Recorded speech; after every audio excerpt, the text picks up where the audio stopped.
Φυσική καλλιέργεια είναι μία μέθοδος γεωργικής καλλιέργειας στην οποία δεν χρησιμοποιούμε φυτοφάρμακα και λιπάσματα. Αφήνουμε τη φύση να πραγματοποιήσει το δικό της σοφό έργο, δίνοντας σε μας τους υπέροχους καρπούς της.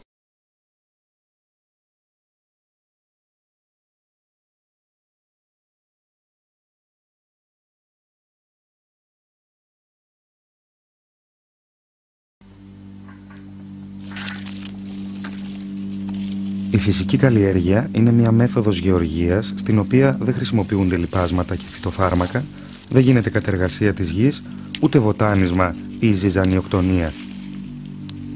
Ο εμπνευστής της, αγρότης, φιλόσοφος και πρώην φυτοπαθολόγος, ο Ιάπωνας Μασανόμπου Φουκουόκα, την ονομάζει και μέθοδο του να μην κάνεις τίποτα. Η φυσική καλλιέργεια διαφέρει ριζικά τόσο από την επιστημονική γεωργία, όσο και από τη βιολογική ή την οργανική ή την παραδοσιακή γεωργία, γιατί έχει ως φιλοσοφική αφετηρία την άποψη ότι η φύση είναι τέλεια σε αντίθεση με την ανθρώπινη γνώση που είναι ατελής και περιορισμένη.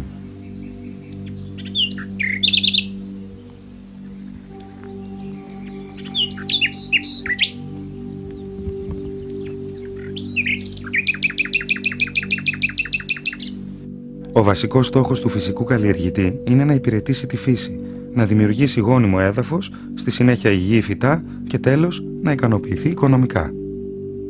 Έχει μια ολιστική θεώρηση και βασίζεται στη βιωματική γνώση.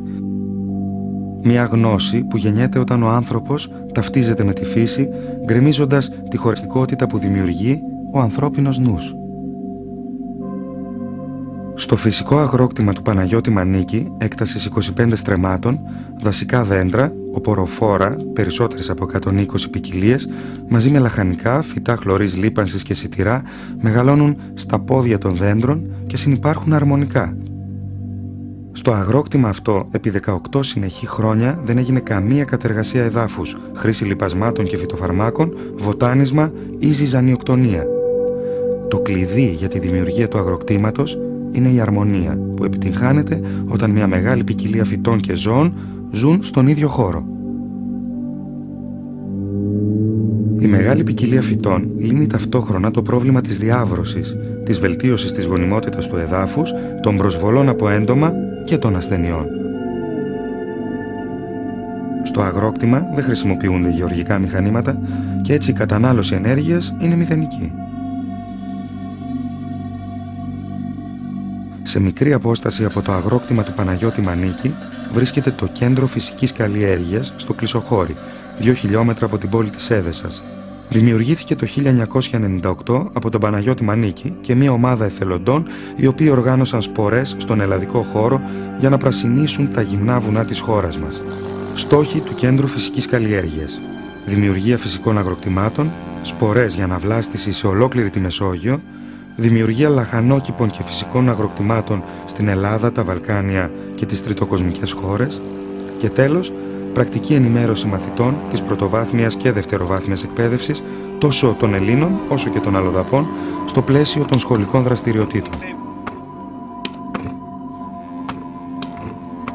Σήμερα, μετά τις μεγάλες καταστροφές από τις πυρκαγιές της Νοτιού Ελλάδας, η εθελοντική ομάδα του Κέντρου Φυσικής Καλλιέργειας έχει ενεργοποιηθεί.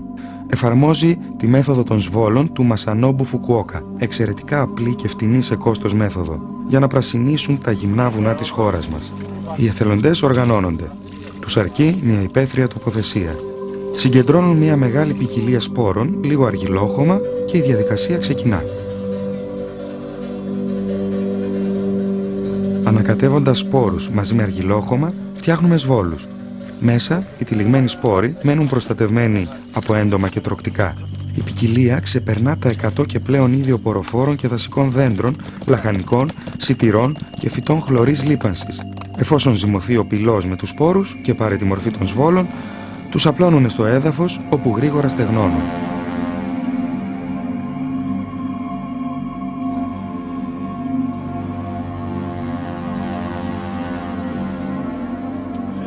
Τώρα, οι στεγνοί σβόλοι μεταφέρονται από τους εθελοντές στον τόπο της σποράς.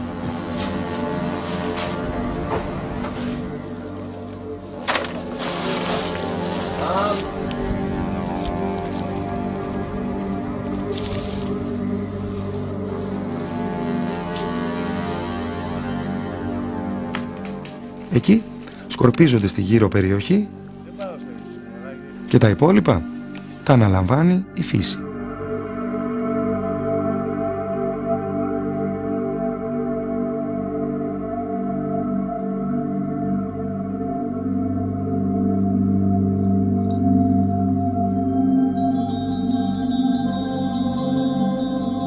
Παίρνουμε μεγάλη ποικιλία φυτών για να πετύχουμε αρμονία και να λύσουμε το πρόβλημα των ασθενειών και των προσβολών από έντομα.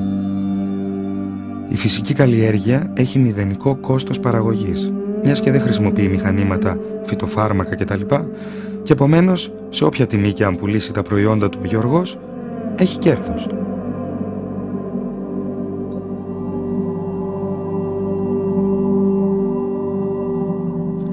Επιπλέον, η γονιμότητα της γης αυξάνει συνεχώς και η παραγωγικότητά της μεγαλώνει. Αντίθετα, το επακόλουθο της χημικής γεωργίας είναι η ερημοποίηση και η εγκατάλειψη της γης. Και μόνο λόγω της υψηλής συγκέντρωσης των αλάτων στο έδαφος που προκαλείται από τη χρήση λιπασμάτων, ετησίως 100 εκατομμύρια στρέμματα γης σε όλο τον κόσμο γίνονται ακατάλληλα για καλλιέργεια.